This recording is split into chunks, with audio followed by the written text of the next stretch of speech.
আসসালামু আলাইকুম সবাইকে।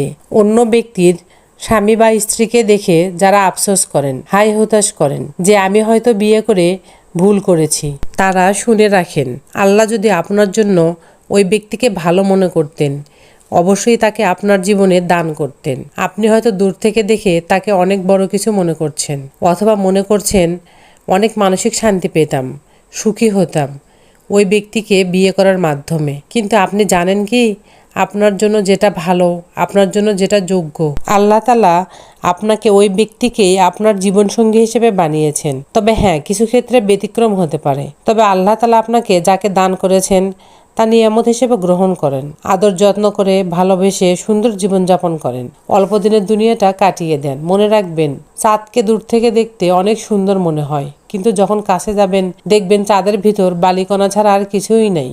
চাঁদের ওই সৌন্দর্য আর থাকে না। ওই জন্য স্বামী বা স্ত্রী হিসেবে যা পেয়েছেন আলহামদুলিল্লাহ বলেন।